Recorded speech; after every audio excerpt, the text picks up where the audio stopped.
another edition of Sit Down at Uptown, man. To Sit Down at Uptown, you know, we chop it up with the comedians who rock Uptown Comedy Corner. I'm your host and owner of Uptown Comedy Corner, Angelo Sykes. And tonight, man, we got a friend of the house, of the family, man. We got Mr. Preston Barnes, alias known as comedian Bo Peep.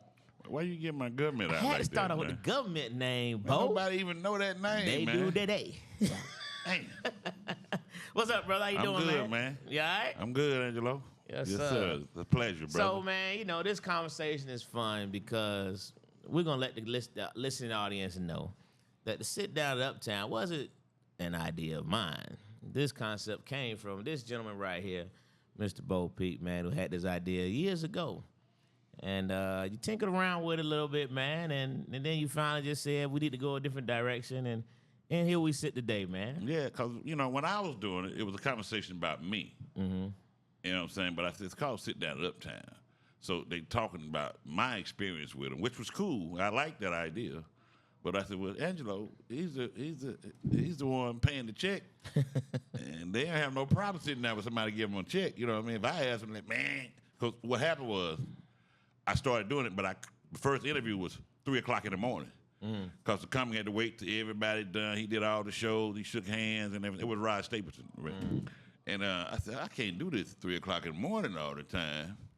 I said, so if Angelo do it, he can tell them he paying them, so there'll be more opportunities to sit down with him at a different time when he say, let's do it. Yeah. So it just makes sense, though. But you are Uptown, so I relinquish that title to you. And I'm glad, man, you're doing a great job, too, man. I appreciate it, brother. Yeah, you asked the right questions, man. I appreciate it. I can't imagine what you're going to ask me, though.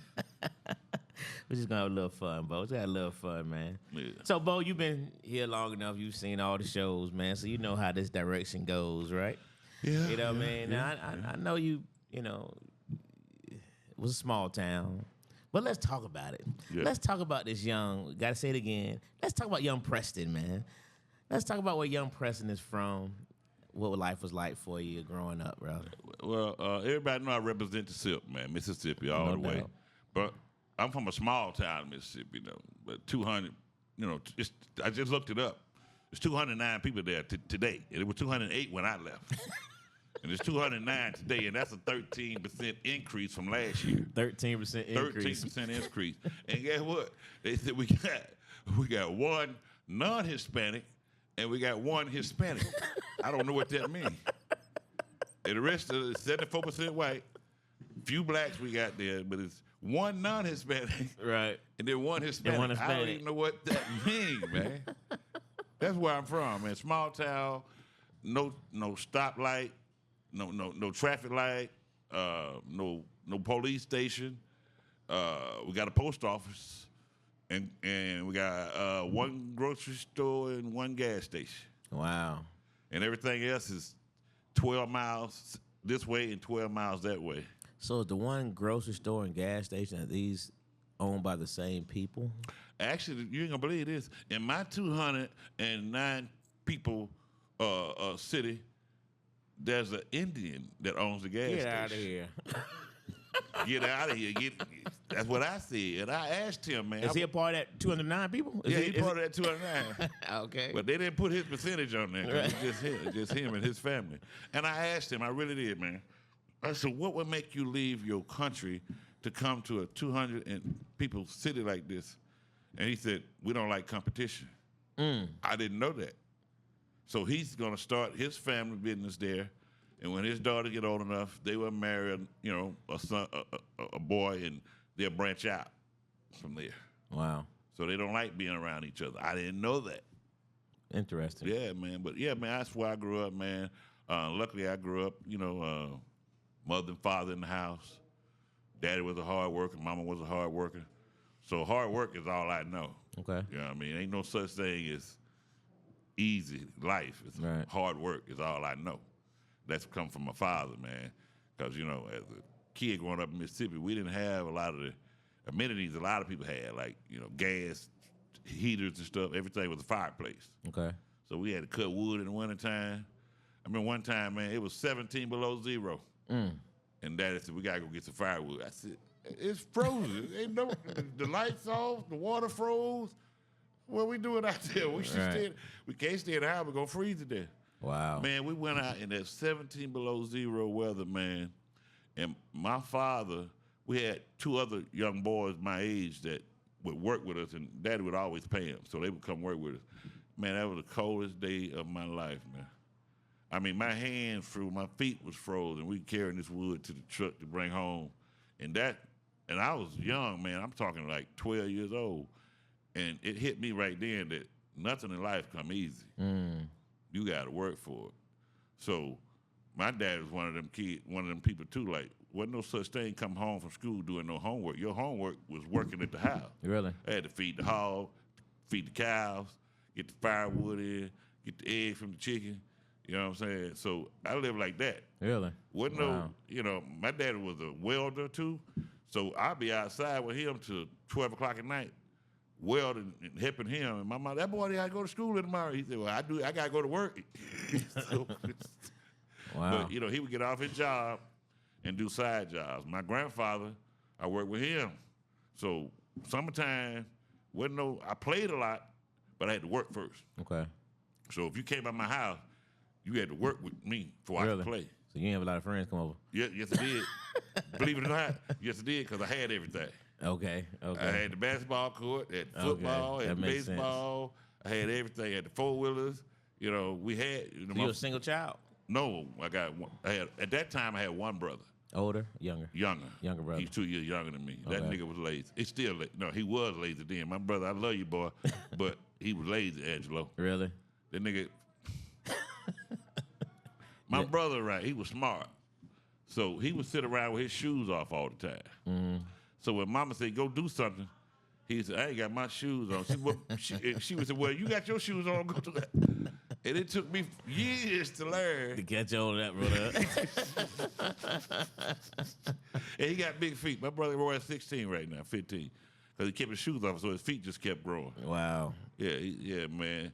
And then he knew that if Dad and Mama left us some chores to do, if it wasn't done, they're going to whoop me first because I'm the oldest. So he wouldn't do nothing, man. He'd go to sleep. Really? Oh, I had to beat him up. I had to go beat him up to make him work. Is that right? Yes, if I'm going to get my butt whooped, right, you going to get your butt whooped. You getting it from me, huh? Yeah, and one day he ran away, man, scared me to death. I beat him up, and the nigga run off in the woods, man. So when I'm running away, I had to go catch him, pick him up, put him on my shoulder. I'm bringing home. He beat me to death all the way back home. So I said, but I got to get him home. Because if I let him run away, my daddy going to kill me again. And he got home and said, I ain't doing nothing. You going to get your butt whooped. You know what I'm saying? Wow. And my daddy, he knew we couldn't do it, man. But he'd leave a pile of wood over there, man. So when I come back, I want all that wood busted. Knowing we can't do it. And I would work so hard trying to please my daddy, I would bust blisters in my hand. Really? And then bust them blisters, and new blisters would grow. Right. And my mom was like, boy, why you doing that? Come in this house. No, Daddy gonna whoop me. Wow. I ain't want no whooping, man. Yeah. And my daddy whoop you. That's a whooping, though. It's crazy, too, because he would laugh. Why, whooping you? Yeah. That's what used to hurt more than anything. I bet. He laughed like, yeah, I told you, huh? Yeah, you thought you gonna learn now, huh? And he laughed. It hurt, don't it? I like, this nigga laughing, beating the shit out of me. Wow. Yeah, he was laughing, man. So where was the school at in this town? How far did y'all have to go to school? So I went, it's complicated now. Okay. 200 people. Right. So it's spread out. So my elementary school was close to my house, 2 or 3 miles. But that went first through 5th. So I went first through 5th there, and then after you get to 5th, you go to another, the middle school, which was 5th through 8th. Okay. And after 5th through 8th, I had to transfer to another school and go 1 year of 9th grade at one school. Then after that, you go to another school to go 10th through 12th. Right. Yeah. Wow, so ninth grade school was by itself. By itself. Interesting. Yeah. In the same building. Okay. Which, but we were considered by itself. I don't know how that worked. We were dumb, man. I'm telling you, we did everything wrong, man. I did everything wrong. So wait a minute. So all these schools in the same building? That what you saying? No. Oh, just the ninth grade was across the street from the 10th Okay, I'm to 12th. about to say, good Lord. Yeah, the ninth grade was across the street from the 10th through 12th. Okay, But it's right there together. I got you. It just had a building for the ninth grade. got you. Yeah. It does make sense. They kind of separate stuff now. Yeah. Yeah, it makes sense. What kind of student were you in school? Oh, I was smart. I had to be. You know what I'm saying? Couldn't come home with no bad grades. So my mama, one thing always said, you ain't got nothing to do but go to school and learn. Everything you need is taken care of. Me and your father, and when I went to school, my clothes was ironed. I was neat. I got best dressed every year. I got most wittiest every year. I didn't know I was witty. I didn't know what witty mean. Mm. But I used to get the award, and I didn't want to bring it home because I thought it meant stupid or something. You know, because one of the people that asked about what witty mean, they said, you stupid. You act stupid all the time. So I said, I can't take that award home. And I won it every year. Really? I won best dressed, most wittiest, and what's the one the most student like that too. I was the most popular type thing every year. Yeah. Really? Yeah, and I wasn't trying, didn't run for it. Right. Nothing. They just always wanted. My mama and then when I was about 11th grade when my mama found out I won the most wittiest again. She saw it in the yearbook. What this most witty? You get this every year. What did that mean? And when she read up about it, it's like, so you the one up there acting silly all the damn time, and you done won a damn award up there acting silly. And I didn't know I was just being me, man. But what it was when I was in class, I would write down everything the teacher said. Okay. When the lesson was going, I was writing it down. So I had a photographic memory. So when I wrote it down, I remembered it. So when it come test time, I wrote that down. I remember it. So I finished test in 5 minutes. Really? Yeah, I finished test in 5 minutes. Even when I was in college, I finished test in 5 minutes. Oh wow. And I was just sitting there and didn't have nothing to do, and I just used to in class. I just started doing old Richard Pryor jokes. Because yeah, I be sitting there doing Mudbone and being the blacksmith and all that. Why they taking their test? Why they taking their test? Then the bitch had a 3-legged monkey, and nobody fuck with that monkey. And they like, what this nigga be talking about? But see, I don't know how it happened, Angelo. I found this nigga crazy CD. I found it. You ain't find the CD back then. Cassette. Yeah. Cassette. I found it. Somebody lost it. And I didn't know what it was. Right. And I put it in my daddy's car and I was playing it. And man, I was out there laughing my ass off. And the car battery went dead. And I was like, oh shit. What I'm gonna do? I had to call daddy and tell him, battery went dead. What you doing? You had the car running? No, I didn't have the car running. I was listening to the radio. The radio came on, and Richard Pryor, that nigga's crazy, came on. My dad said, boy, you out here listening to this shit? Boy, I'll beat your ass. And they started laughing. Oh, boy, that's all. Boy, you listen to this, boy, that's funny. And after that, I was like, shoot, he listened to it. Because one dude at school had told me about it. Yeah. And I think he might have gave me the tape, or I found the tape or something, but I listened to it. And after that, man, I didn't know nothing about comedy. I just thought Richard Pryor was a special person. Yeah. That's something he did. Yeah. You know, so I went through school, man. I was an athlete. I played every sport. Did you? Basketball, football, baseball. I was about 102 pounds. Really? Yeah, I was skinny. Really? Man, when I started football, my shoulder pad was out the hill. My helmet used to spin around on my head. I used to run with my pants holding up like that. Because Daddy was my football coach, right? So he started the football team. And we was elementary. I mean, you know, about 5th grade, we started the first time. And so he didn't know where to get outfits from either. So he went over there somewhere, and they donated him some stuff. He brought it up and just threw it off the truck. All right, boys, y'all pick out something. So oh, wow. All my little friends, we all picked out stuff. We started playing football, and we were best in the state, man. Really? Yeah, on our Pee Wee teams. Yeah. All the way up to I was probably like 15, we were the best in the state. Is that right? Yeah. Oh, wow. One of my friends went pro. Really? One of my best friend, he went pro. Who was this you played mainly? I played quarterback and wide receiver. Okay. I was a quarterback. Really? Angelo, boy, I was bad. When I was about 7th grade, Yeah. man, one time I ran 7 touchdowns before halftime. Really? Yeah, I was bad. I was spinning around. I used to spin. I was a spinner. Yeah. Just put that foot in the ground and spin, twist, hop, jump, twist. I could throw. I was, all-star second baseman. You know what I mean? But football, I was just too scared. When I got to high school, them dogs, they just let me on the team because my daddy was a booster. I wouldn't. You didn't grow when they did? Yeah. I didn't grow at all, Angelo. I ended up being the towel boy. Really? In the basketball team. Wow. And I was good at basketball, but I just didn't have no size. Gotcha. And so I was a manager.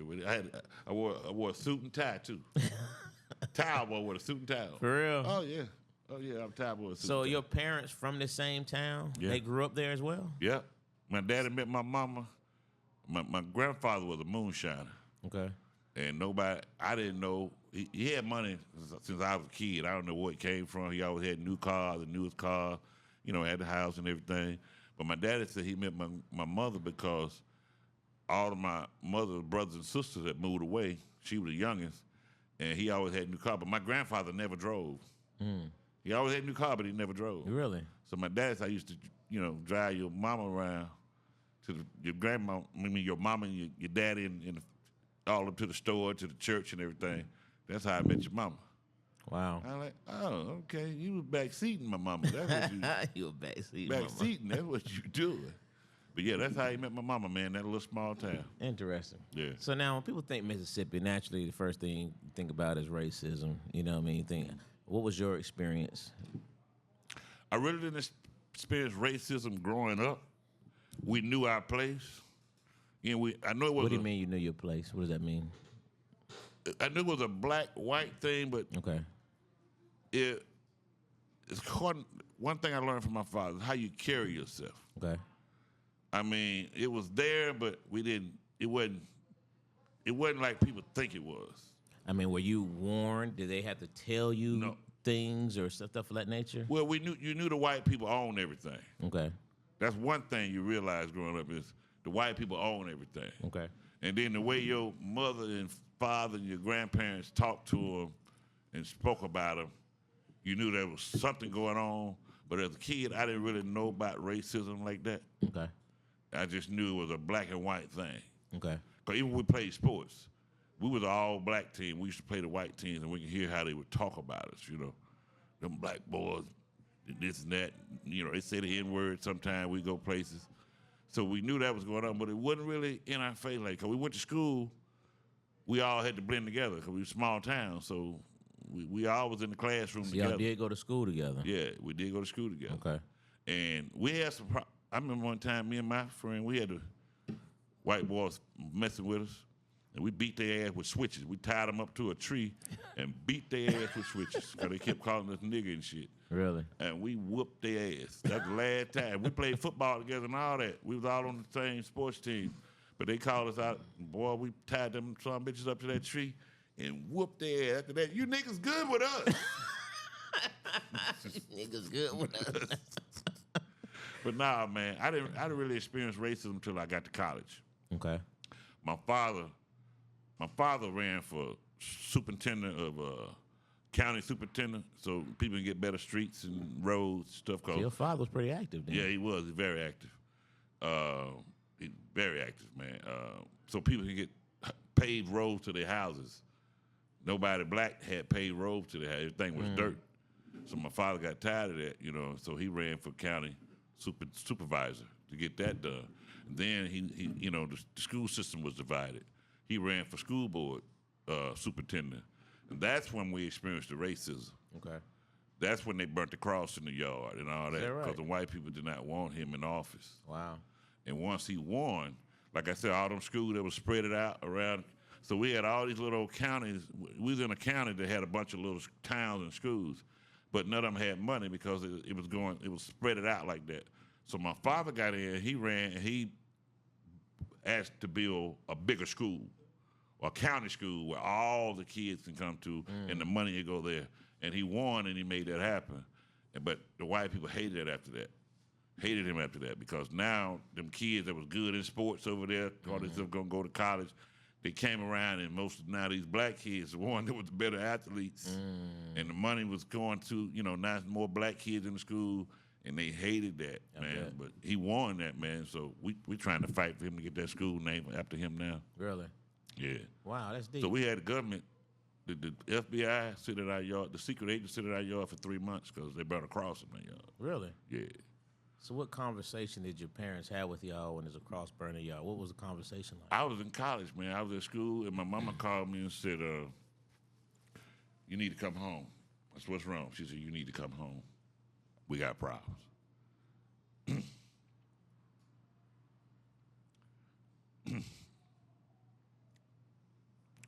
That was scary.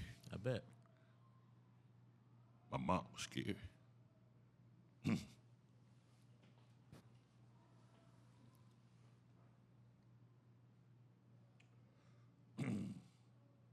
So I'm sitting on the porch with a 12 gauge at night. Wow. With the Secret Service outside. Yeah. Yeah. I had to come home. And when your mom called you, Yeah. I took it serious. Absolutely. Yeah. Wow. Yeah. That was deep, man. Yeah, I'm sure. Yeah. I'm sure. That was the first time it was like right there in your face. Yeah. Like, here it is. Here it is. I mean, I would go home and I would take my father out to eat and stuff. And white people would. I mean, this was 2 or 3 years ago, 4 or 5 years ago. That's that nigga there. Is that right? Still? Yeah. My daddy said, you see that boy? And we eating. I took my whole family, all my family out. It's 20 or 30 of us. And he said, see that? That's them right there. Yeah. Wow. Yeah. So was your father educated through school? Was he self-educated? I mean, I know. He dropped out of school at like 8th, 9th grade, something like that. So he just learned as he went. He learned life. Yeah. My father was a pipe fitting welder engineer. And he learned it. He taught himself. My father worked 25 years at a job. And that job sold out to, he worked for a company called St. Regis. And it sold out to a company called Georgia Pacific. And he had been there 25 years. And they told him he had to start over. His seniority had to start over if he wanted to keep that position that he wanted. And he started over, and he worked there another 35 years. Is that right? Yeah. And he was the number 2 welder in the country. Wow. My father could weld in a gas tank, man. I ain't never seen nobody do that. Yeah, That's my good father. stuff. Yeah, he was. And man, like I say, we had cattle, we had farm, we had backhoes, everything to work on the farm. We had all the equipment, heavy equipment. So that's all we knew, man. And like I say, when he get off his job, my father was the first person in the state of Mississippi to buy a dually pickup. Really? Yeah. Wow. A dually pickup. I'm outside playing in the yard, and I saw this truck coming from a distance. I'm like, who big old truck is that? And it kept coming towards our house, and it pulled up in our driveway. That's Daddy. And my daddy, that man, he used to say this, right? He said, son, you can do anything you want to do. If you can be taught and trained, you can be taught or trained. So don't tell nobody, he said, don't ever tell nobody what you can't do. Say what you may not have done, but don't tell them what you can't do. Right. He said, you can be a doctor. You can be a lawyer. You can be whatever, but don't tell them what you can't do. Just because you never done it don't mean you can't do it. That's right. And so I always lived on that premise Gotcha. right there, man. Yeah, I always lived on that premise, man. Yeah. So when you went up to college, where'd you go? Jackson, Mississippi, to a little college called Southern Tech that was non-credited. I didn't know that till I done paid them some bitches $8,000 and graduated and tried to get a job. And they said, we need your certification from your college. I called them up, oh, we ain't accredited? What the fuck you mean? I've been going here all this damn time and you ain't accredited? Really? I had a degree in electronics. That's what that's all it said, electronics. It didn't say, it just said electronics. Because my father always said, if you're going to go to school, I'll pay for you to go to learn to do something with your hands. He said, once you learn to do something with your hands, you can always have a job. Because, see, when I came out of high school, I didn't know I was talented. I didn't know that. But every year I would win the talent competitions. You know, they made us dress up like Tina Turner, sing song, the football team. You had to dress up like that, and I'd always win that. And then the Glee Club teacher, she would always say, "I want you to be in this play." And I ain't got time to be in no play. I gotta go to practice. And I would do the play, do the practice, do it, and then when the thing come out, I would always be the standout. And I didn't think nothing about that. Really? I said that's just something I do. I want to play ball. You know what I mean? But I'm too little to play ball, but I love playing ball. Yeah. Never got hurt playing ball, Angelo. Yeah. Littlest thing on the field. Never got hurt. Never got hurt. And I was bad, man. That's what's up. But I was little. And so she told my dad, she was from London or somewhere. She was acting. She taught Glee Club. So she told my daddy, your son got talent. He need to go to New York to Juilliard or something like that. Wow. He said, that boy, if I'm going to pay for him to go to school, he going to get a trade. He ain't going to no damn acting school. And he told her that. I believe and it. then she left my 11th grade year. Then another guy from England came on. He was an English teacher. He came. He told my dad the same thing. Your son got a talent. He don't even know it. He just being himself, but he's smart. He can remember things. He can bring up. He can do. Because I was imitating Richard Pryor. So I was always doing that. And they were like, this boy here's something about him. Never thought about it, man. Went off to college, finished college, Angelo, and with that non-accredited degree of mine, I was out of school, and I came back home for the summer.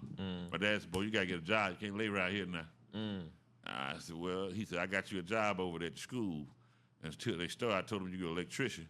But until they start doing that, you got to go over there and shovel dirt and just run real barrels and whatever they tell you to do. So I'm over there doing that. Man, one day it's about 108 degrees. I'm over there working. I done passed out. Got home, I woke up. Mama had the ice pack on my head. Boy, you done dehydrated and passed out. You all right? So it was Wednesday night, prayer meeting night.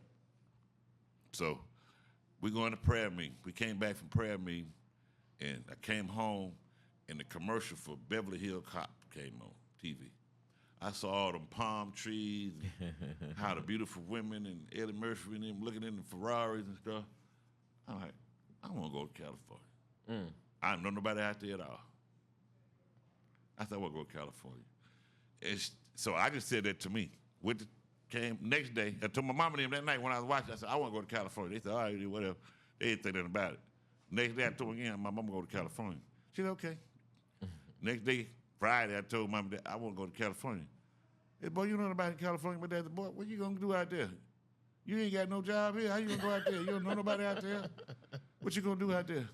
I said, well, go out there, I'll get a job. He said, boy, you don't know about out there. He said, I'll tell you what you do. You keep working over there at that school where you at. I said, shh, digging that, throwing gravel and stuff. He said, work over there about 6 months, save you some money, and then if you want to take a trip out there and see if you like it, you do that. I said, okay, I'm going to do that. Friday, that was Friday. Saturday, I said, Mama, I need to use your, I want to go to California. Okay, well, you keep saying that. All right, I got in my little car. Daddy bought me a car for college, a little Mazda 626. He paid about $800 for it, $1,200 or something for it. I went to the guy he bought it from and said, hey, man, I want to sell this car back to you. Boy, your daddy know it? I said, nah, he don't know it, but I want to sell this car back to you. I'm going to California. He said, oh, okay, I'll buy it back. So the dude done bought the car back for me. I think he gave me $1,500. I came back home. He dropped me off. He took off in the car. Mom said, well, where your car at? I said, I sold it. What you mean you sold it? I said, I'm going to California. You ain't going to no California. That was Saturday. Sunday, we went to church. I came back from church. Mom didn't buy your car. I went to Jackson to the airport. First time I ever been to the airport in my life. Never been to the airport in my life. Wow. Didn't know where to park. Didn't know what to do. Just got out the car, left the car right in front of the place, walked in. Like you at the grocery store. Like the grocery store. Guy running by, hey, boy, move that car. Where I supposed to move it to? Park it over there in the parking. I said, that parking, you got to pay for parking. I said, yeah, you got to pay for parking, son. So I parked the car over there, went back in the airport. I'm looking around. Didn't know where to go. They said, what you need here? I said, yeah, I want to go to California. They said, what airlines? Whichever one going to California. This is how dumb I was, man. I'm serious. This is how true this is. I did everything wrong. I went up there and said, yeah, I want to go to California, to the county. She said, son, when you trying to go? I said, whenever I can buy the ticket, go to California. She said, you got to make advance. You got to buy tickets in advance. It's going to be a lot of money if you don't do it in advance. What that mean? She said, 21 days or 14 days, it's going to be cheaper. I said, no, I want to go. I'm ready to go now. If I'm going to go, I'm ready to go. Wow. And she said, well, you can't do that, but it's going to cost you a lot of money. I said, how much? Because I knew how much money I had. So I said, I got $1,500. I get to California, I save me $500, get me a place. I have some money, pay for cab, find a job. I got this much, okay. She said, it's $1,100 one way. I said, I only got $1,500. She said, it's $1,100 one way, and that's leaving Tuesday. I said, I ain't got that kind of money. She said, oh, okay. She said, round trip. I said, what's that round? Well, what round trip mean? She said, go and coming back. I said, I don't need to come back. I just need to go. She said, you ain't come back? I said, I'll get some money to come back when I get ready to come back. And she said, she said, what part of California? I said, California. I didn't know. From Mississippi, we had one airport. Right. So I'm thinking California the same way. We go just drop me off where you drop everybody else off. And I'll find my way around from there like I do here, okay? She said, son, California's big. You got L.A., you got Oakland, you got San Francisco, you got Sacramento, you got San Diego. I said, how many airports they got? What? She said, I got a one-way right here, 253 to San Francisco, Tuesday if you want it. I said, I'll take it. $253? I said, I'll take it. Wow. One way? I said, I'll take it. Came back home. I was happy. Came home. Mama, I got a ticket going to California. She said, what? She started crying. Boy, that lost his damn mind. Bitch. Called my daddy. Man, his boy that lost his mind. Come on, he going to California. Wow. I had no luggage. So we went to this, what y'all would call a Walmart. We call it Sam's Save-A-Lot or something we had. Got the luggage. I had a little Pierre Cardin bag. Boy, I got Pierre Cardin on it. I got it expensive. Man, put it in the car. The Pierre Cardin tag tore off when I got it out the car. I got it home. Tore off. I was so mad. I was sitting around about 3 hours trying to put that little tag back on. My mom said, boy, that tag on me, man. You can put the bad stuff in. I said, I want this. That's Pierre Cardin. I got to get that name back on there. And, man, so that happened. Mama crying. How old are you right now? I'm 22. 22 years old. 22 wow. years old. She crying. He lost his mind. No, I was 21. That was in August. I wasn't going to be 22 till November. So I was 21. And so I'm getting on the plane, going to California. My mama made me some chicken wings, ham and cheese sandwich, a honey bun, cinnamon roll. I was ready to travel then, boy. I was over there. I was ready to travel. I had me a meal, too. I had never been on a plane in my life. Got on the plane. They sit me next to this old lady. She was a black lady, old lady, about 80 years old. She was sitting there, and she was praying. And I was sitting there, and I didn't know what to do. I didn't know how to put my belt on. And she said, you never been on a plane before? No, ma'am. She said, son, ain't nothing to worry about. They're going to take us up and bring us down. Ain't nothing you can do. You can't drive the plane. All you can do is pray. Let's pray. So I prayed with her. She prayed for me. And we prayed, and the plane got ready to take off. We took off. We were doing good, Angelo. We got up over Denver. Turbulence. They said, everybody, take your man, get your man, but the plane dropped 1,500 feet. Wow. And I'd never been on a plane. I was hollering like a bitch. She said, son, don't worry about it. She said, and then it dropped again real hard. Boom. And she said, oh, shit. And I looked up. She said, son, sometime I got to wake him up to let him know I need it. She said, sometime I got to wake God up to let him know I need it. And after that, we smoothed on in, man. Got to California. I got out there to San Francisco, California. I didn't know which way to turn, which way to go. It was cold. I said, where's the palm trees and the sun and the convertibles and stuff?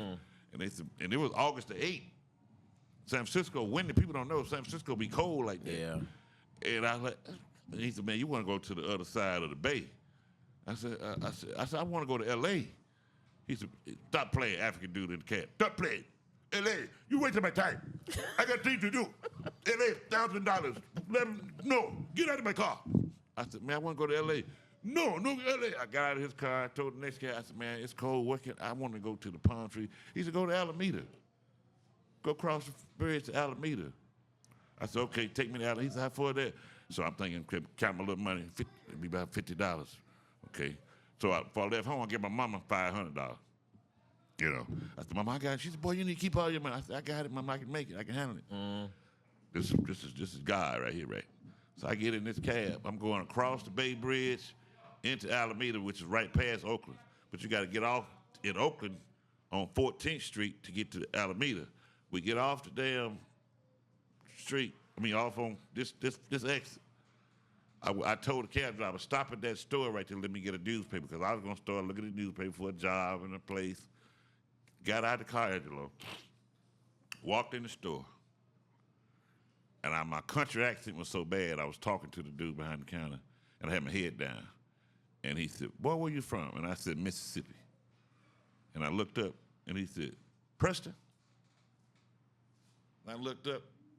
He said, boy, I'm your Uncle Jesse. Get out of here.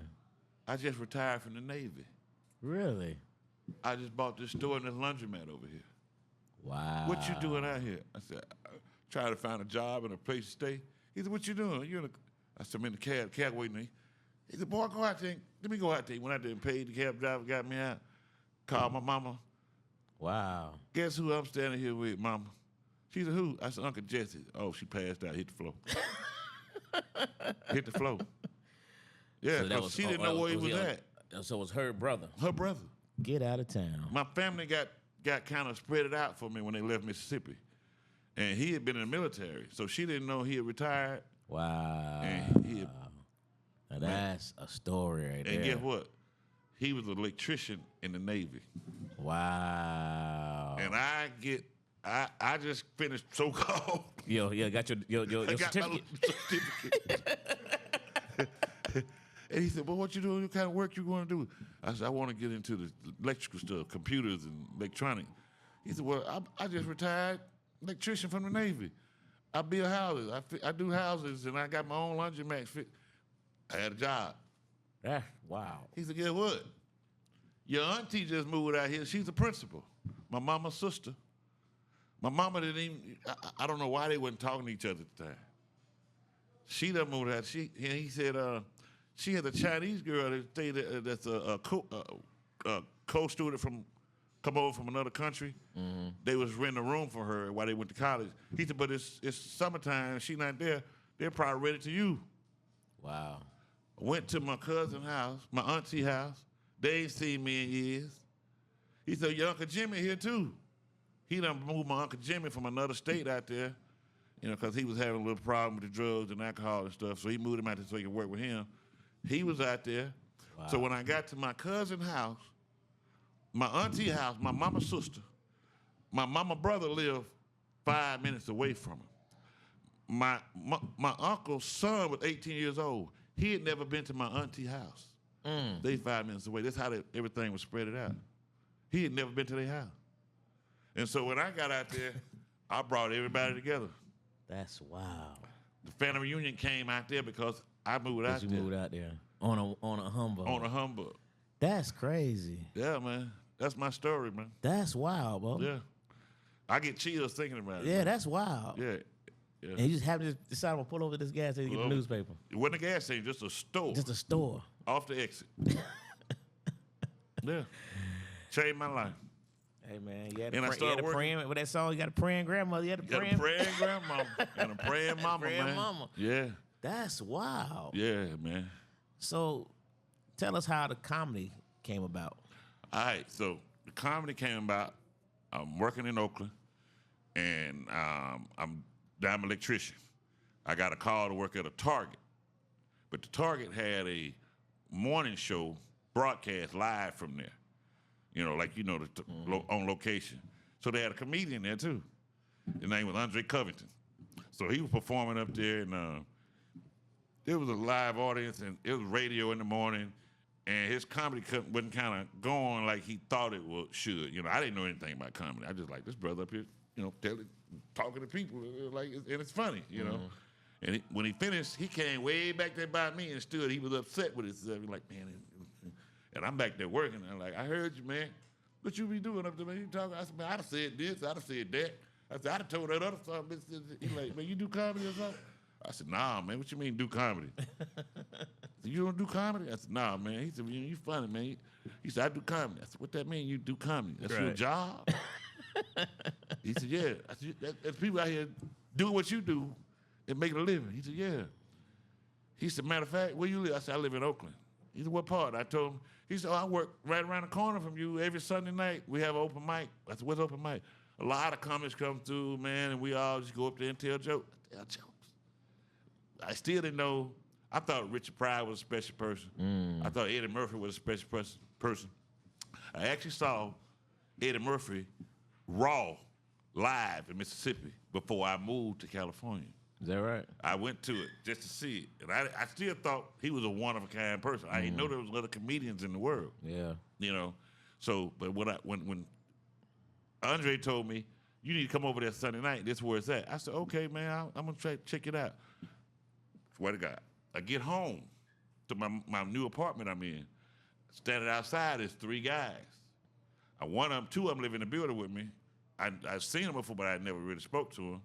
And one big dude was out there. So when I walked up, hey, what's up, man? What's up, man? How y'all doing, man? Good. How y'all doing?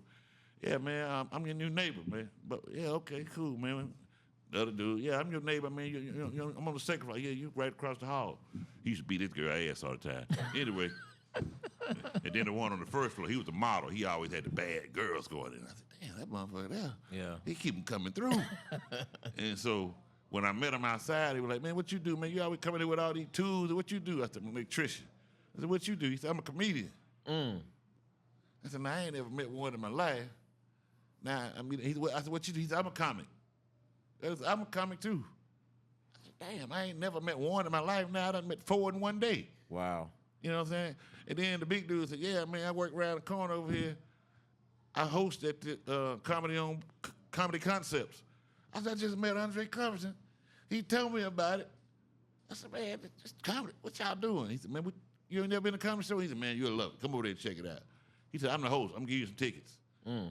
I said, okay. The other dude said, yeah, we all be over there. Went over there that Sunday night. Guess who was in there? Who was that? Linnell. Wow. Linnell was in there. Is that right? Eddie Griffin was headlining from out of town. And Andre was in there. These 2 cats, John Austin, Daniel Dugar, and Rockefeller. I remember they was in. John Austin was the host. One of the funniest brothers I ever seen in my life is John Austin, man. But so I'm sitting in the audience. They had this thing where they said, anybody want to try it? Come up here and try it. And I ain't think nothing about it. I'm sitting there with my girlfriend. I was just sitting there. Then Andre said, man, it's a dude sitting out there, man. I see him there, man. I told him to come down, man. He's funny. I'm trying to come on up here, man. I'm like, and I'm telling her, and they put the spotlight on you. Okay. They put that spotlight on you, like, and I was like, she was like, they talking about you? I said, no, they ain't. Nobody know about me but me and you. Just don't say nothing. I ain't saying nothing. And then Linnell was on stage. I swear to God. She said, oh, look at him, lady. He look good, too. And she came and pulled me on stage. Really? Pulled me out of the audience on stage. And I was standing up there, and I remember Mark Curry was hosting. And I was sitting up there, and I was like, damn, these lights are hot. That's the first thing I said, because I was tall, and the lights were right on my head. It was a tight little quaint place. I'm like, damn, these lights are hot. How they stand up in front of these hot-ass lights? That's all I'm saying, because I'm saying, I ain't saying nothing. And like, man, I ain't got nothing to say, man. I don't know why you pulled me up here. Then Andre said, man, just start talking to him like you would talk to me. Tell him where you're from. He started coasting me. Okay. Silver Creek, Mississippi. He like, and I had that country accent. Yeah. Real country, man.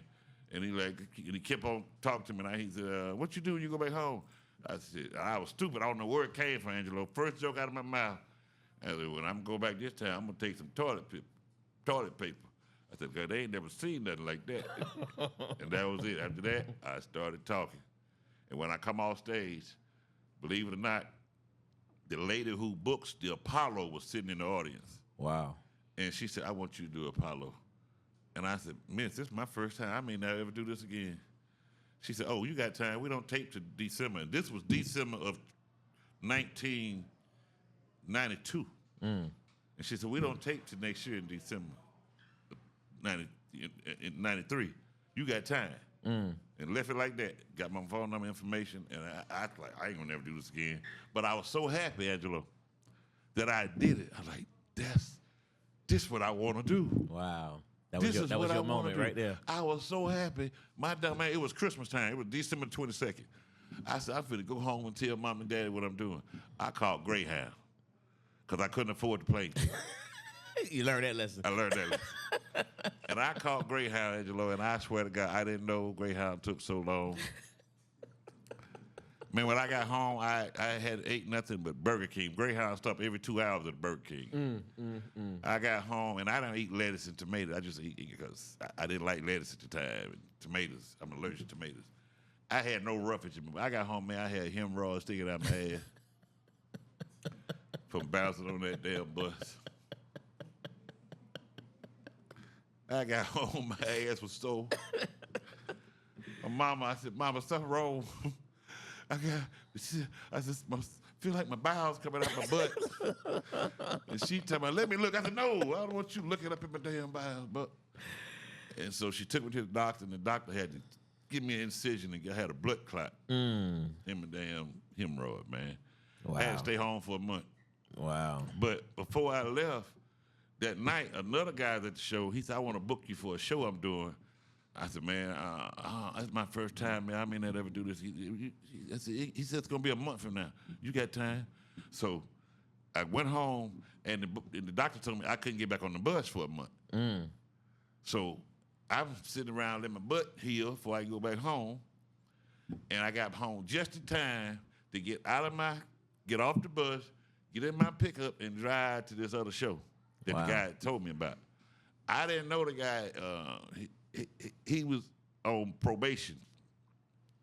He was a comedy promoter, but he done booked a show at the jail to work off some of his probation.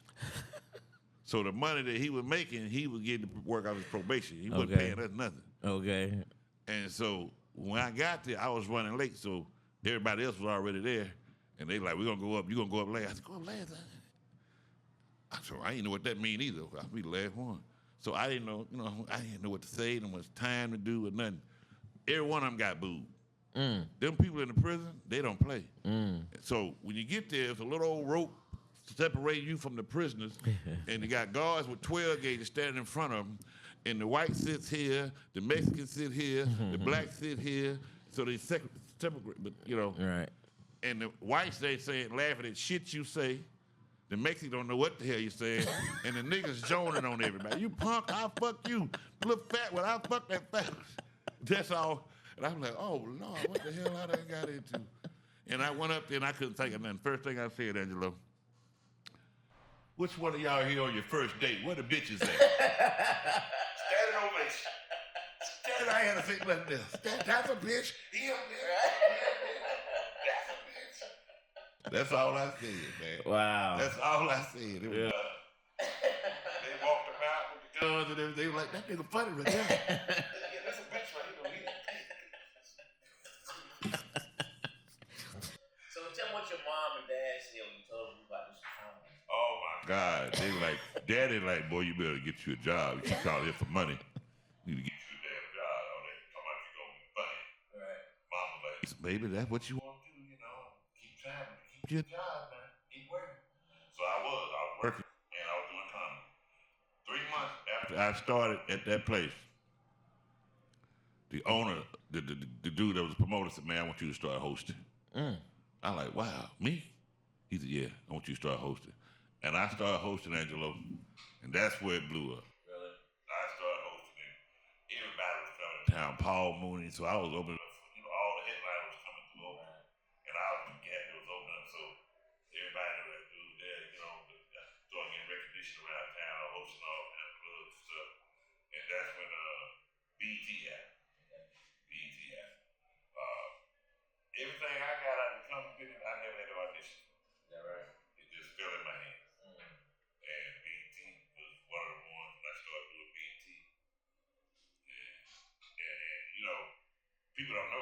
did Def Jam twice. 2 standing ovations. Guess what though? I've never been aired on Def Jam. Hell. Never been aired on Def Jam. And people swear to this day they saw me on Def Jam. Because guess what? I was touring for Def Jam. I was managed by Stan Lathan, Russell Simmons, and Brill Stephen Gray. That was my manager. They the one put on Def Jam. Right. But I've never had. And I was touring around the world. Cancun, everywhere. With the Def Jam show. But I never had because they told me I was a one-night stand at. I wasn't a Def Jam at. My comedy, my jokes were too long and it wasn't rapid fire. And it's you know, you had to hear the story and set up and big and get people like that. I was waiting for the laugh. You can't be waiting with it. I can't talk over. You know what I'm saying? When I did Def Jam the second time, they brought me a stylist. I had on Darryl Strawberry jacket. Darryl Strawberry pants and one of Magic Johnson's jackets. That's what the stylist said. This is Magic Johnson. He's short. He has a short upper body. Yeah. Darryl Strawberry had on his pants, and I had to get. As soon as I got out the show, we got to get the tape back. And then when I did Def Jam the second time, I was smoking weed, Angelo, at the house. Partner done gave me some weed. I thought I was having a heart attack. The shit was so strong. So I said, shit, I'm going to get on the stage, Pat. Fuck, I got to go to the hospital. I went to the hospital, and the doctor said, because I was coughing hard off that weed, the doctor said I had pulled a muscle around my heart. That dog. Yeah. So I got that late to the taping, and still went up there. They had the stylist was there, put me on. I did it twice, man. Tina Graham, we were talking about that the other day. Tina Graham, she like, Bo, you did it twice, and you used to travel with us, doing the Def Jam thing, but never aired. Wow. Yeah. I used to do the Def Jam modeling shows. Back in the day, we used to have the Miyoshi and Fat Farm and all that. I was out there with their clothes on doing modeling show for Def Jam. Wow. Yeah. Then they did a movie. I'm with Stan Lathan, Brill Stephen Gray. I'm with them, right? They did How to Be a Player, the movie. They told me I was too country to be in the damn movie. Because Bill Bellamy from New York. You know, he was the lead because they wanted Chris Tucker. But Chris Tucker got 3 other roles and turned down the role because smart on his part because them 3 roles wasn't as big of money, you know, but it was a bigger. You're gonna be on a white film and not a black film. People don't really. Yeah, that happened. Yeah. Wow. Yeah, that happened. That's I was there when all that happened. I mean, you've been there for a lot of stuff. I've been there for a lot of stuff. You've toured some comedians you've toured with. I've never toured with Cat Williams, but the rest of them I've toured with. I mean, I've been on tour with, you know, you name it. I never toured with Bernie or Sid, but I've been on tour with Steve, DL. You know, I've worked with all the comics, man, other than Cat, and I never worked with Bernie and Eddie Murphy and them. But yeah. I got on Martin Lawrence show. I never toured with Martin, but I was on Martin Lawrence show because when Martin got out of the rehab that time when he was running down the street naked and all that with the gun, when he got out of that, he came to the Comedy Act Theater in L.A., and I was supposed to go up next, but he came in the house and they said, Martin here, man, he want to do some time. I was like, yeah, sure, let him go up there. And when he came on stage, this was when he was fresh out of Crazy House, and he wasn't himself yet on stage. He walked around on stage smoking cigarettes for about 45 minutes, talking crazy. So when I went up there, I said, damn, this is what I got to look forward to when I get famous? And the room needed that. Somebody needed something to break the monotony, man. The room went crazy. I went on to talk about him for about 15 minutes. And believe it or not, when I got off stage, his brother said, call me, I got a role for you on Martin Lawrence show. Is that right? Yeah. That's how I got on Martin Lawrence show. Wow, that's dope. Yeah. I was at the Comedy Store one time. Magic Johnson was in the house. This is right after the AIDS thing, and he was sitting with his wife Cookie. I said, boy, you a bad son of a bitch. You got a dirty dick and your wife still staying with you? Crowd went crazy. Come off stage, his manager, his brother, his cousin, or whoever it was, his cousin worked with him. Called, we got some work for you. I did the 32-city tour with Magic Johnson after that. Wow. Yeah. That's cool. That's how it happened for me. That's cool. And when Def Jam, how that happened was I was doing shows and I had never been on the road before. But after I did Def Jam, Bob Sumner, it was Rashad McDonald and David Rayborn used to own a comedy stop in Houston, Texas. That was the first place I went on the road, and that was with T.K. Kirkland. Yeah. And so Bob Sumner called him and said, book this guy. And they called me and said, I ain't never heard of you, but Bob Sumner said you're funny, so I'm going to take a chance on you. I hope you're funny. We're going to bring you down. I was like, cool. Went out, did the show. After that, Bob Sumner said, you funny. And I was working. And he worked for Def Jam. Yeah. He was the talent agent for Def Jam. Yeah, he was that guy. And I'm like, why I don't air on Def Jam? Right. That is crazy. I went to jail in Cancun with Mike Epps on the Def Jam show. So me and Mike out there, Mike bought some weed and the police showed up. Mike tossed the shit over there to me. Right when they was walking up. So naturally I did like this and caught it. And they like, both of y'all. And Russell come down there laughing and bailed us out. Really? Laughing. You son of a bitch down here acting stupid. What y'all doing? Yeah. So how did your place become the comedy refuge, man? Like, how'd that come about? Yeah, man. So I moved from Oakland to L.A. Okay. I was staying. I had nowhere to stay. When I did the tour with Magic Johnson, all right. So I'm on the road from November to February. I think I thought like October, whatever, to February. So now I'm making money. I done called ahead and told my managers at the time, get me an apartment. So I got an apartment. So I'm paying for this apartment from October to November that I had never even stayed in. So when I got off the tour, I had a place to stay. So I moved in there. That's when I moved to L.A. because I didn't move to L.A. till I got the job, that many shows. Okay. And so I moved in. And then when I got there, what happened was I called a couple comics and said, man, I'm coming to LA. When you get here, man, you can stay with me. It's all good, man, when you get here. And when I got there, oh, man, nah, man. My girl coming, man, and I thought I was going to have some space, man, but I ain't got. So that happened with 3 comics. I ain't going to call no name. You niggas know who you are. So I ended up being in limbo. But luckily, my manager had me in place, so I started there. And then when comics used to come in town, I heard that same thing. Man, I used to supposed to stay with so why, man, they told me, man, they can you help me out? Oh, yeah, man, how many days you want to come up?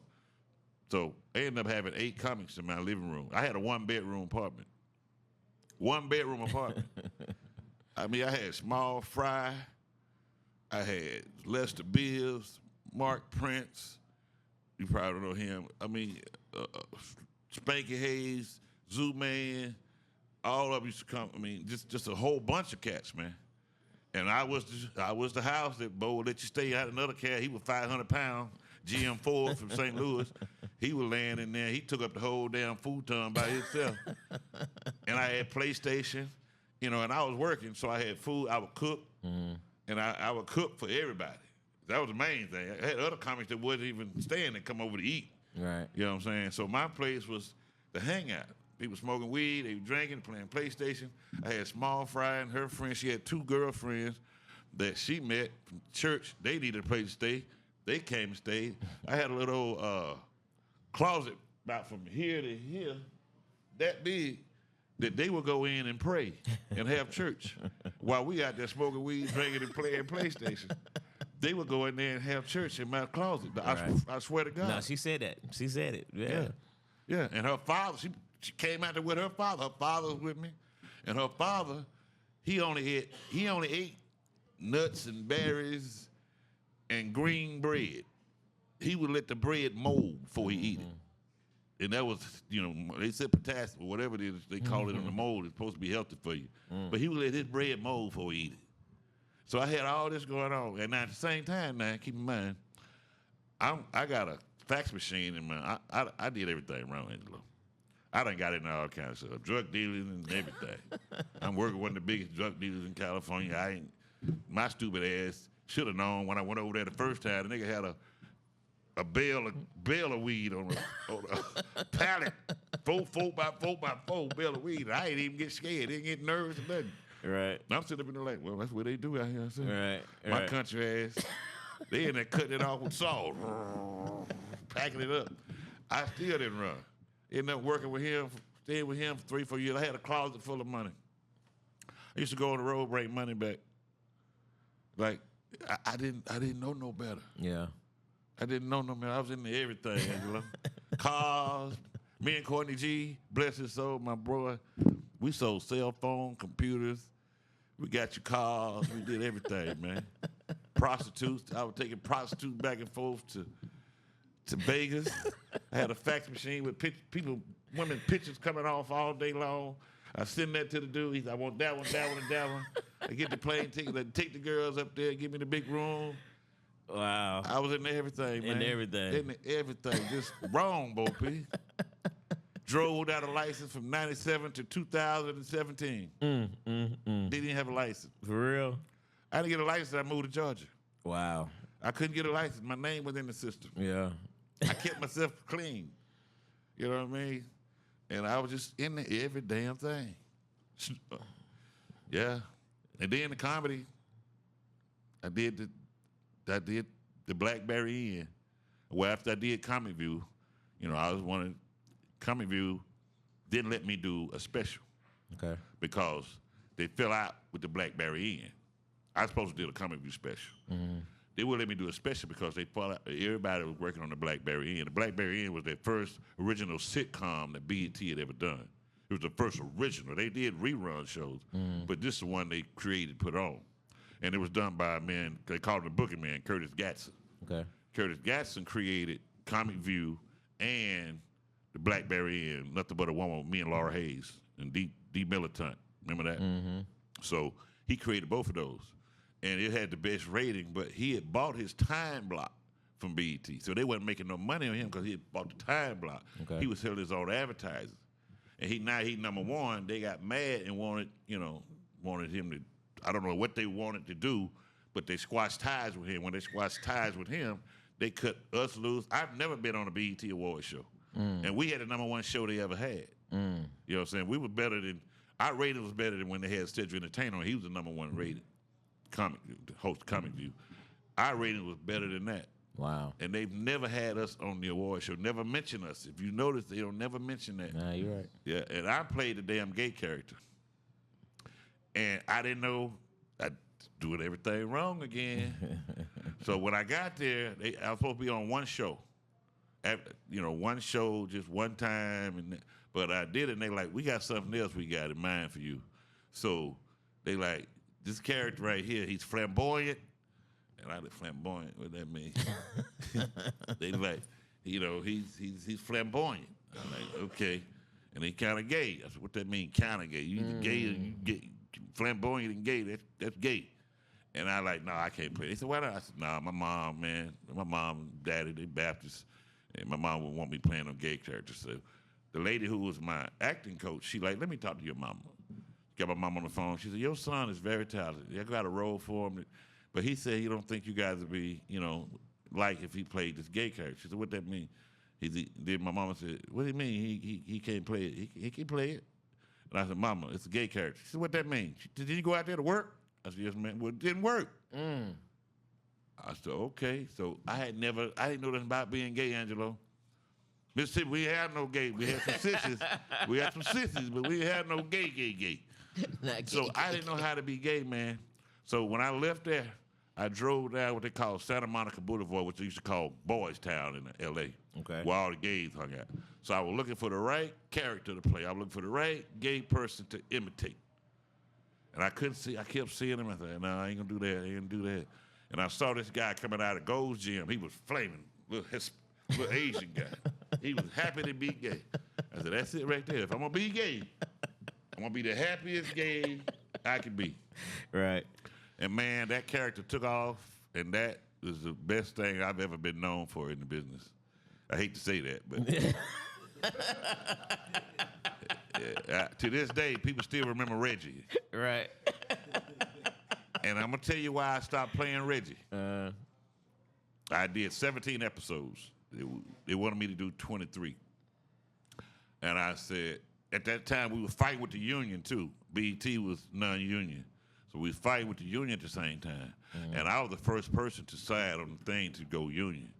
When I showed up to the meeting, they was all talking about it. They're like, Bo Peep, man, they all scared to sign. Because everybody was there. You know, we had Cheryl Underwood, Shane, Hope, Courtney G, and everybody was there. They were scared to be the first person to sign with. I got a deal. One of them said, I got a deal with me. Well, why you even here? Another, I got to work. Why you here? I said, give me the paper. I signed.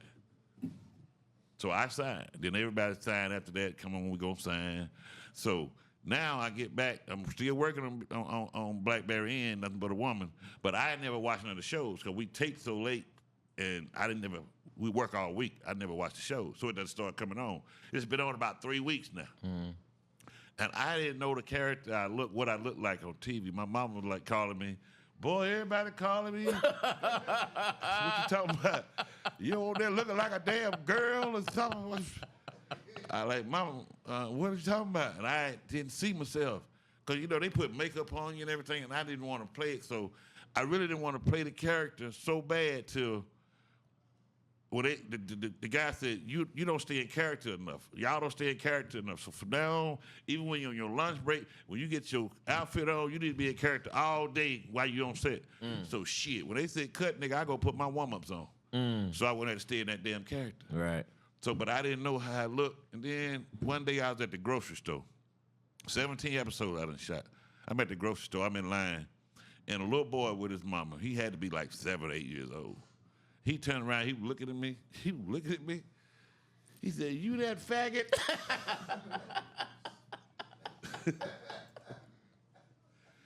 And I mean, it hit me like, it crushed all of this. It tore me down to the smallest man I could be. And I'm looking at the little boy going, and his mama said, don't call him that, baby. And she looked at me and said, you is that faggot.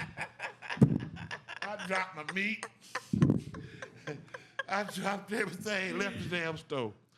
I went home, I was trying to find, I said, I need to see this shit before I go any further. Right. When I looked at it, I said, that's it, I quit. Really? I said, I quit. Wow. I said, I didn't know I was portraying that type of image to young boys around the world like that. And I don't want to be represented like that. And guess what? So after this, Master P gonna call me and say, I got 3 movie roles for you, Jeff Flanagan. One of them, though, you got to play a gay character. I said, if you play the gay character, we give you the other 2 roles. Right. Because I said, I don't want to play no more gay characters. So they negotiated back and forth with my agent. We give you the other 2 roles. If you play the gay, I don't want to play the gay character. We give you 2 more roles to play the gay. I don't want to play the gay character. I don't want to play the gay character. I'm not playing no more gay character. Yeah. Wow. Yeah. You stood on it. I stood on it. Wow. Yeah. That's big. Yeah. And I never kissed nobody. But, I had to do the, Yeah. And I was like, I can't do that no more, man. And guess what? The Santa Monica Boys theater group called me, offered me a 52-city tour, $1.2 million. And I went up there and met with them. They like, you ain't gay, are you? I said, no. Oh, well, you may not be happy on the road with a bunch of gay men. I said, yeah, you right. I won't. Wow. Yeah, they like, we didn't know you. We so sorry. You got me sorry. You played that role, didn't you? Yeah. Played it too damn well. Undoubtedly. Yeah, man. So, Bo, tell us about your Uptown experience over the years. Guess how I did Uptown first time. Guess what happened? So, I told you I was into all kind of shit. So, Courtney G done bought me a fake plane ticket. Okay. I done left California, coming to Atlanta on this bogus plane ticket. I get to Denver, Colorado. They pulled me off the plane and said, your ticket is not good, so it's on a stolen credit card. You either got to buy your ticket back home or pay the way you're going. And at this time, Gary Abdul, I know you hate to hear that name, but Gary Abdul was the manager. And I had to call Gary and said, damn, man, I ain't going to believe this. He said, I told you don't fuck with that Courtney G ticket. I said, Gary, man, if you pay for my ticket, just take it out of what you owe me. That was my first Uptown experience. Wow. Come down, and Gary booked me because Bob Simon said I was funny. You know what I'm saying? And so when I got down to Atlanta, I actually love Atlanta, man. I do Uptown, and I go over there to the Comedy Act, hang out. When I come do the Comedy Act, come over to Uptown, hang out. And I love Uptown because it was open mic a lot of nights, man, and I used to love to stay in town after I'd finished being work and do the open mic. Because you had Chris Charles, who was one of the funniest, some bitch. Yeah, all that, rain the keys when you're not funny. So, and then it was a hangout for a lot of comics in Atlanta, You see everybody come through there. So that's why I met Mike Epps, and I met, Bruce. I met all the guys, man. Right. All the Atlanta comics, the Zoo Man, my buddy, and So that was my Uptown experience, Then working with you over at the new Uptown, with the last Uptown, when I came down and come over there with you, man, you welcomed me with open arms, and we started this podcast thing right here. Yeah. But other than that, man, I used to love coming to Uptown. I almost got married one time, came to do Uptown. I used to come to Uptown right around Super Bowl time. And it'd always be freezing. You can't move around. That's the only thing I hated. But so they had an apartment across the street. Right. So I would walk over, and then have to drive. And my girlfriend moved from L.A. to Atlanta. So one time I came to Uptown, I'm gonna go propose to her. I got my little money together, got my flowers, I got the ring, went to Zales and got the ring, and I told the guy, I said, hey man, I'm finna propose to my girl, but I don't want to buy the most expensive ring right now. I just want to give me something to pop the question with. Then I'm gonna let her come back and pick out the one she like. So I done walked up to a job, walked in there with the flowers. I got the ring, get out on my knee. Baby, will you marry me? She saw the ring. This is all you think about me? This is all you think about me? I'm like, I'm going to go back and get the other one. This is all you think about me. Wow. I left her with my tail between my legs, man. I'm like, I ain't finna marry this heifer. I went on, did my good shows at Uptown, and went on back to California, man. I was going to move here, man. Wow. Yeah. Wow. Yeah. That's wild. Yeah. So you've had some Uptown experiences. Yeah, man. So, Bo, we'll wrap it up, man. But what's like on your to-do list? What are some things that Bo Peep still has that he wants to accomplish? Be a better promoter myself. Okay. Yeah. The comedy is still there. I just don't know why the calls stopped. I just don't know what happened. It wasn't about the shows, is why the calls stopped. But I think some of that was on me, though, when this new generation of internet comics come out. And I pitied myself because I started that. I was the first person to have audio and video on the internet at the same time. I had the government watching me do this. I've been doing this video thing for a while. Right. And when it came out, and then when everybody started doing it, I just felt like, wow, I don't know which way to go now. I didn't know which direction to go in once everybody started doing it. Okay. I like, which lane do I fit in? I'm silly, but I'm not a silly person. I'm more of a serious person. So the internet to me was when I used to be on, it was a study thing. I learned things, and it was a place where I learned from and educated myself. And then when I got married, I really stopped being on the road so much because I felt guilty. Okay. Being away from home, living out. I used to lie to my girl before I got married. I didn't have a good time. I was having a blast. I hate being on the road. The hotel room, terrible. I'm living 5-star, right. First class. I'm lying to her. I hate it. It's terrible out here on the road. Yeah. And I feel bad, so I start being more of a homebody.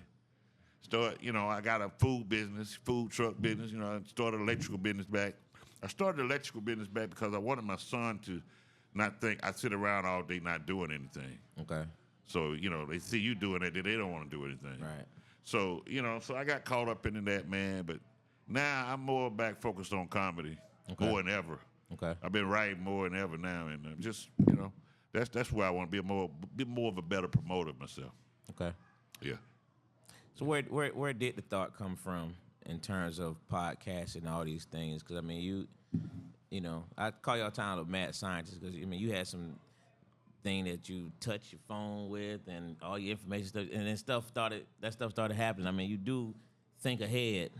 So is that where this started coming from? Like all the things you want to do? You and DC Curry are doing a podcast every Wednesday here? Right. Well, it started because, like I say, I started out, man, you're not going to believe this. When I started out, I had a ball player had a lot of money, and we started in a garage. Okay.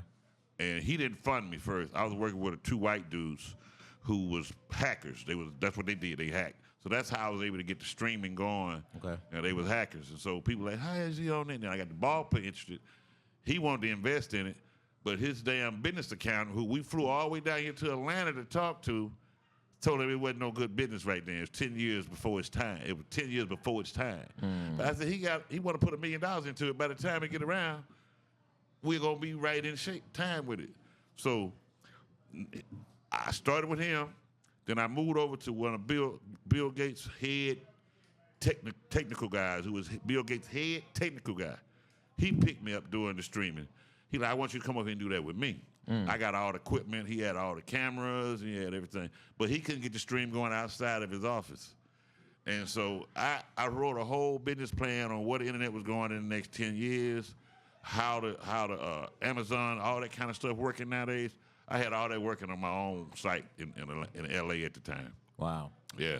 So that's where it started, man. And then I started videoing, started learning how to use the camera, learned how to use the computer, editing and everything. I started doing reggae artists. I did all the reggae artists in the world from Jamaica. They all stayed with me. I shot all these videos.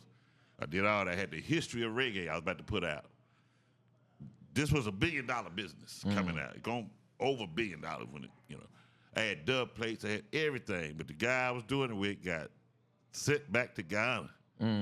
He had all the tapes, Angelo. All the tapes, Angelo. I never got my hands on those tapes. Wow. Wow, that's crazy. Yeah. That's crazy. Then, so after that, I got a call to do the Suge Knight, the Married to the Game, it's called, the movie, which is the story of Suge Knight, Michael Harris and Harry O, and his wife Lydia Harris, who gave Suge Knight the money to start Death Row. He was in prison, and he helped him start that. I did that story, and after I did that story, that's what run me out of Hollywood. Really? I was getting threats. Is that right? Yeah. That's what made me leave Hollywood. Wow. And I had to relocate, and I had to disappear for a while. That's where I got dislocated from comedy, because I was scared to put my name on flyers, where I was going, the whole nine. And that's when I met Mike Eaton. Yeah, down there. I was hiding out in Mississippi. Yeah. Wow. Yeah, and I was just working locally right there because I was scared. I ain't been back to California since then, man. Is that right? Yeah. Wow. Yeah, I had to leave my son. Yeah. That changed my life, man. Yeah, I bet. I had to stay off the radar. And then after that, I lost contact with all promoters. It was a bad decision to do it. And what's crazy, right, when they asked me to do it, they like, we had this guy do it, we had this guy, this director, but they was all Crip or Blood connected some way. And my dumb ass, being from Mississippi, somebody said, he's a good director, man, he's the editor, he do it all.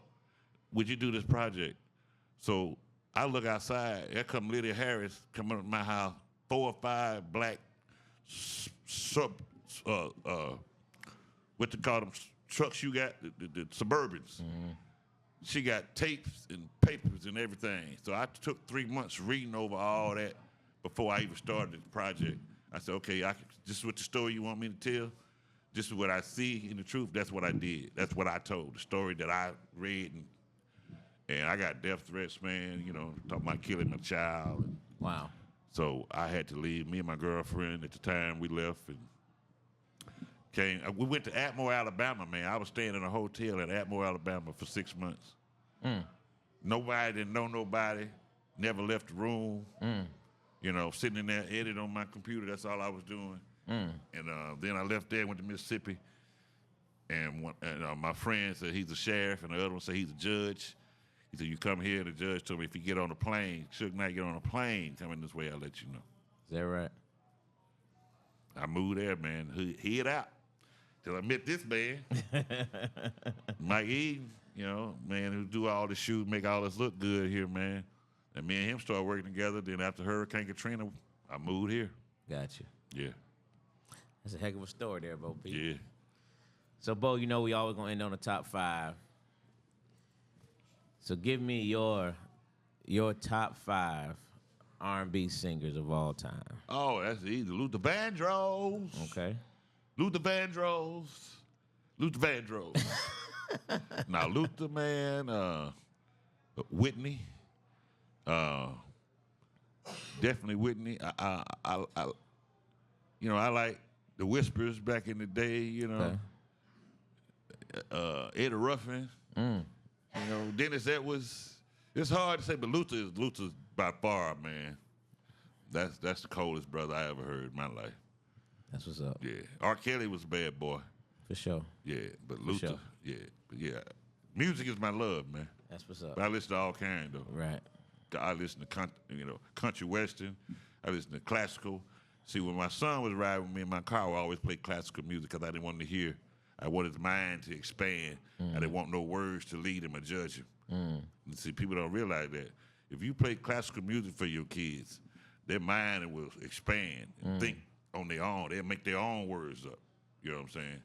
But if you let them listen to this stuff they playing on the radio now, sheesh, they led the wrong way. Yeah. Agreed. And I was gospel. I'm a big gospel. I grew up in the church all my life. Still go to church. Yeah. And so, gospel is really one of my favorite music. Before I go on stage, I have my headset on. I'm listening to gospel music most of the time till I walk on stage. Gotcha. I'm serious. I don't know what it is. Gospel, it takes me back to Mississippi. It settles me. Nothing wrong with that. Yeah. Hey, man, this has been an outstanding conversation, man. We learned quite a bit tonight there, Bo. I didn't know, man. This is good stuff, brother. Yeah. Absolutely. You got a heck of a story to tell. Yeah, it ain't over, though. Yeah, and there you go. There you go. I like it. It ain't over. Hey, man, it's another edition of Sit Down at Uptown with my man Bo Peep. Hootie, hoo, hoo, hoo.